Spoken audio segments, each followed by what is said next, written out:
Olá pessoal, estamos aqui no Projeto X que multiplica suas chances de aprovação. Meu nome é Gabriel Feitosa, eu estou com a voz um pouquinho mais baixa que o normal, um pouquinho rouco, peço desculpas a vocês. Sou professor de História e estamos aqui no X da Atualidade. Esse programa que visa aí, estabelecer um bate-papo interessante sobre os temas que estão pipocando aí no nosso cotidiano, que fazem parte do nosso dia a dia, que pode ser importante para você no seu concurso. Hoje falando sobre a gloriosa Copa do Mundo, que se realizará no Brasil agora em julho de 2014, um evento muito importante e que traz aí várias problemáticas políticas, econômicas, sociais, que vale a pena a gente analisar com cuidado. A ideia dessa aula, gente, é a gente entender um pouco dos impactos desse grande evento, tanto impactos positivos como impactos negativos, percebendo aí como ele funciona no nosso jogo político federal e também estadual. Galera, o Brasil, de um tempo para cá, ele vem passando por uma evolução do nosso produto interno bruto, o famoso PIB, uma evolução até interessante. Se você percebe aqui, essas cifras podem parecer esquisitas, essa porcentagem pode parecer até baixa. Na era Lula a gente teve um crescimento ali de mais de 10%, ali 9%, 10%. Aqui você olha e você fica triste. Mas na verdade, gente, se você compara 2,7% em 2011, 0,9% em 2012 e agora 2013, 2,3%, esse crescimento comparado com a Europa, comparado com o resto do mundo, que ainda está passando por uma crise econômica oriunda ali de 2009 e 2010, esse é um crescimento até interessante, esse é um crescimento até vantajoso frente a outros países de ponta que não cresceram tanto. Então o Brasil passa ali por uma certa estabilidade econômica. Só que o grande pulo do gato é analisar isso aqui, Dois setores, o setor terciário, o setor de serviços, o setor industrial, que alavancaram, encabeçaram essa evolução do nosso PIB. Principalmente o setor financeiro, e aí a gente tem que lembrar da grande importância dos bancos no Brasil, porque quem vai fazer a Copa, gente, não é você. Infelizmente, não é você. Cria-se essa expectativa de que seja você. Mas quem faz a Copa são os grandes centros bancários, Os grandes bancos que controlam a nossa economia, cobrando juros, taxas cada vez mais abusivas. Nós dependemos desses bancos e eles vão ser um dos principais credores de uma série de investimentos para a Copa do Mundo. Cresceram muito nos últimos 3 anos, gente. O Itaú, uma das maiores empresas nacionais que vem controlando aí uma série de negócios. Não menos importante, a construção civil também vem aparecendo com muita força, gente? A gente sabe que essas políticas de remoção no Rio de Janeiro e em alguns lugares no interior de São Paulo, criam ali uma série de novas áreas de investimento, uma bolha imobiliária no Rio de Janeiro, que tem um metro quadrado super caro, hoje é um quilômetro quadrado super caro. Então você percebe como o setor imobiliário cresceu muito nessa política de construção de estádios, construção de uma série de regiões ali de entretenimento para as pessoas. Você tem o caso da aldeia Maracanã, que acabou passando por um processo de desalojamento. Então você percebe que é um setor que cresce muito e que vai se aproveitar muito desse evento. Obviamente, a nossa burguesia brasileira não vai ficar por baixo. Agora, quando a gente olha a questão do orçamento, a questão orçamentária em 2014, nosso orçamento revela para a gente um pouco desse traço cada vez mais perverso desse evento. Transporte e obras urbanas, somados, chegam a quase aí 50 bi. Uma cifra bem interessante e que está de acordo com os interesses do grande evento, gente? A questão da mobilidade urbana, que vai pautar muito na questão rodoviária, principalmente nas grandes capitais. Ainda dependemos muito do transporte rodoviário, não só para o transporte de pessoas, mas também para o transporte de carga, o que é um gargalo da economia, Meu irmão Thiago Feitosa já desvendou isso de forma brilhante anteriormente em outras aulas. E uma série de investimentos urbanos que tentam criar ali uma falsa impressão de integração social, mas que na verdade exclui, que na verdade tira o pobre das zonas dos holofotes do grande evento, jogando ele cada vez mais para as periferias. Temos o caso aqui no Rio de Janeiro, no caso da favela do metrô Mangueira, e também ligado ali à própria região da aldeia Maracanã, o Porto Maravilha. Altos investimentos já estão até previstos no orçamento. Quando você olha para outros ramos, como o caso de investimentos em ciência e tecnologia, essa questão das próprias pesquisas científicas e na área da cultura, essas cifras são facilmente ultrapassadas pelos investimentos da Copa do Mundo.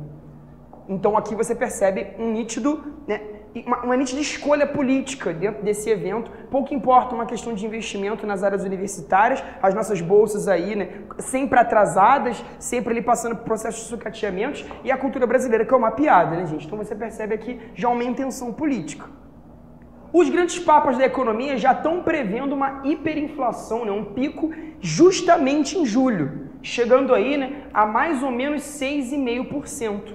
Essa inflação vai ficar muito congestionada nos setores, obviamente, de alimentação, hotelaria, nos setores de passagens. Você percebe aqui que a classe média vai chiar e vai ter problemas. O interessante é você perceber que não são setores que sofrem investimentos pesados por parte do governo ou até mesmo por parte das empresas privadas. Você tem o setor de hotelaria que passou por uma expansão, mas muitos ainda sofrem sucateamento, teremos problemas com certeza. Só que esses caras vão investir pouco e ganhar mais, gente. Você vê aí, as passagens aéreas, não temos aeroportos para conseguir suportar uma vinda em massa de grandes turistas aí, né? O aeroporto de Congonhas em São Paulo, o aeroporto Tom Jobim aqui no Rio de Janeiro, não são aeroportos de grande porte, não sofreram investimentos e mesmo assim as passagens vão lá em cima. Ou seja, vão lucrar e não vão realizar nenhum investimento anterior a isso. A lucratividade aqui vai ser muito grande. Indo para cá, indo para o lado negro, né? The Dark Side of World Cup. Você percebe o seguinte, galera, o custo da Copa do Mundo beira aí os 33 bilhões. Se a gente olha para as Copas anteriores, a gente se assusta mais ainda. Coreia, a famosa Copa das Coreias, 16 bi. Copa da Alemanha, 6 bilhões. Uma cifra bem baixa, interessante como os alemães conseguiram ali, né, segurar o dinheiro na mão e realmente não investir tanto e fazer uma Copa que foi funcional, né? Uma Copa que aconteceu. E na África, 8. Se você soma isso aqui, nós temos a Copa do Brasil, gente. Uma Copa que vale por 3. Alguns economistas fizeram uma análise, né? Óbvio, analisando a situação histórica de cada momento, né? De todas as Copas do Mundo até aqui, mais ou menos dos anos 30 até 2014, todas essas somadas, obviamente obedecendo à inflação de cada período, tentando fazer ali uma tradução econômica de cada moeda, somadas todas as Copas do Mundo teriam gasto algo em torno de 80 bilhões. 70, 80 bilhões. Em uma Copa, a gente quase chegou na metade do que todas as outras gastaram, gente. Isso não é à toa, isso não é natural, isso não é simplesmente também, a gente não pode tomar como uma falha no orçamento. Isso é intencional, gente. Isso é um projeto político. E isso aqui divide opiniões, né? Isso, muitos jornais trazem informações divergentes, no boca a boca as pessoas discutem e acabam trazendo também informações trocadas. De onde vem esses 33, Gabriel? De onde vem tanto dinheiro? De onde vem esse investimento de maneira sólida? Os dados mais concretos são esses aqui. O setor estatal, encabeçado pelo BNDES, grande parte está aqui, né, gente? Banco Nacional de Desenvolvimento. Corresponde a 42% desses 33, 42% de todos esses investimentos.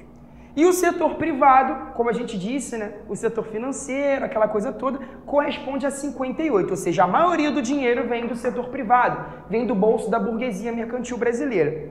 Porém, precisamos entender um pouco desse caso específico.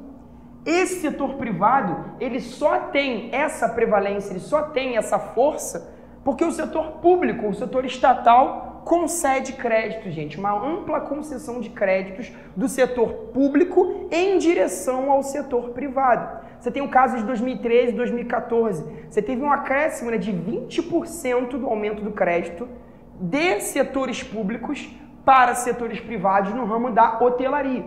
A gente já viu aqui que vai dar problema na inflação, lá batendo 6,5% em julho. Então, 20% de aumento nessa questão da concessão de crédito só em um setor, o setor hoteleiro. Então você percebe que no fim das contas, apesar daqui termos menos, 42 apenas para o BNDES e para outros bancos nacionais, você percebe que no fim das contas essa concessão de créditos faz com que os lucros, na verdade os gastos fiquem muito presos em cima dos setores estatais, dos setores públicos. Então no fim das contas o bolso do consumidor, na verdade o bolso do contribuinte acaba sendo, né, mais utilizado aqui nesses 33. Temos o caso muito famoso, né, de vários estádios de futebol, o caso do estádio Mané Garrincha em Brasília, o caso da Arena lá na Amazônia que está passando por problemas também. Grande parte desses estádios, o próprio dinheiro para a confecção deles, para as obras, sai do setor privado, do setor público, perdão.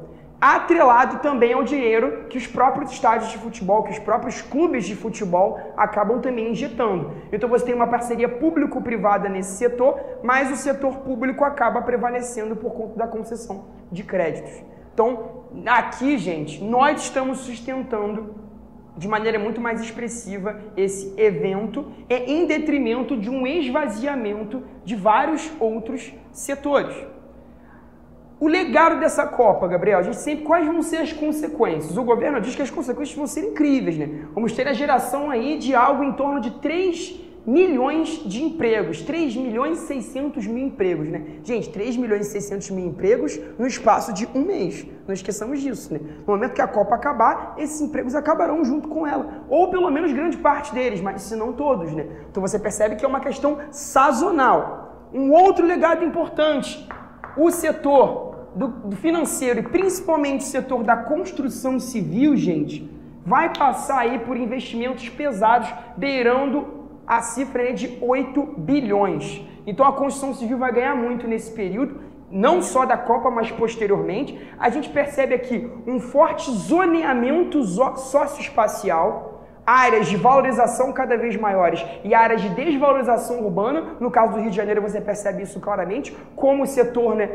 financeiro vai acabar se prevalecendo dessas questões, e a expansão dos oligopólios de transporte, né, gente? A FETransport no Rio de Janeiro, o Metrô Rio, a Supervia, controlando o preço e a qualidade desses serviços, criando uma falsa impressão, né, de integração urbana que infelizmente nunca existiu.